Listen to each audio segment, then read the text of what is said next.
Choisir une assurance pour son chien, ce n'est pas choisir un prix. C'est choisir ce qui sera remboursé le jour où vous allez chez le vétérinaire.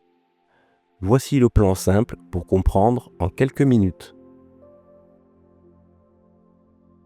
Première question à se poser, est-ce que l'assurance couvre l'accident et la maladie? Exemple, une patte cassée, accident, une infection, de l'arthrose, un souci digestif, une maladie. Certaines assurances, peu chères, couvrent surtout l'accident, alors que la majorité des frais vétérinaires viennent de la maladie. Un autre point très important, c'est le taux de remboursement. 80%, ça veut dire que si la facture est de 100 €, l'assurance rembourse 80 €. Mais attention, 80% de pas grand-chose, ça reste pas grand-chose. Ce chiffre doit toujours être regardé avec le plafond. Et le plafond, c'est le maximum remboursé sur une année. Exemple réel. Une opération plus des examens égale 2000 €. Si votre plafond est à 1000 €, le reste est pour vous. Un plafond, c'est ce qui protège des gros coups durs, pas des petites factures. Autre aspect à prendre en compte, c'est la franchise et la carence. La franchise, c'est ce que vous payez quoi qu'il arrive. Par exemple, 50 € par facture ou par an. La carence, c'est la période après la souscription où rien n'est remboursé. Si votre chien tombe malade pendant ce délai, vous payez tout. Ces deux points changent énormément le remboursement réel. Dernier point, et le plus piégeux, les exclusions.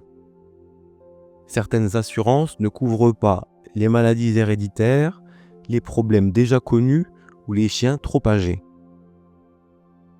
Si un sujet est important pour vous, il doit être écrit noir sur blanc sur le contrat.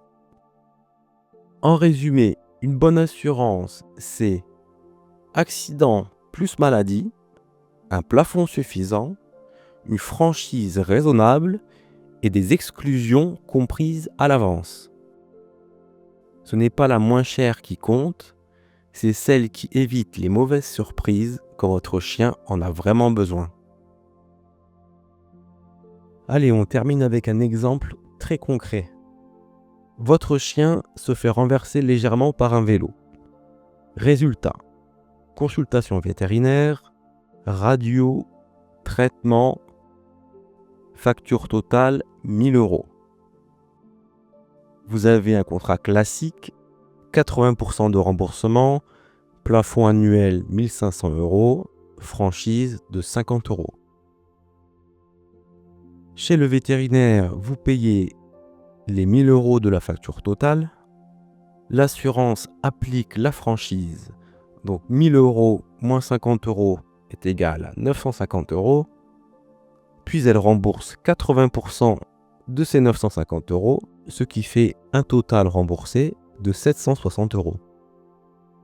Votre reste à charge est donc de 240 €. Maintenant, imaginons la suite. Quelques mois plus tard, votre chien développe un autre souci de santé. Nouvelle facture vétérinaire, 1200 €. Rappel de votre contrat, plafond annuel 1500 €. Vous avez déjà été remboursé 760 € plus tôt dans l'année. Il reste donc 1500 € moins 760 € est égal à 740 € de plafond disponible. Même si votre contrat rembourse toujours 80%, l'assurance ne pourra pas dépasser ce plafond. Résultat, l'assurance rembourse 740 € maximum. Le reste est à votre charge, même si la garantie est normalement couverte. C'est pour ça que le plafond annuel est aussi important que le pourcentage. Un bon taux avec un plafond trop bas peut vite montrer ses limites. En résumé et pour finir, une bonne assurance, ce n'est pas juste un prix ou un pourcentage, c'est l'équilibre entre taux, plafond franchise et carence. Et maintenant, vous savez exactement quoi regarder. Merci et à très bientôt.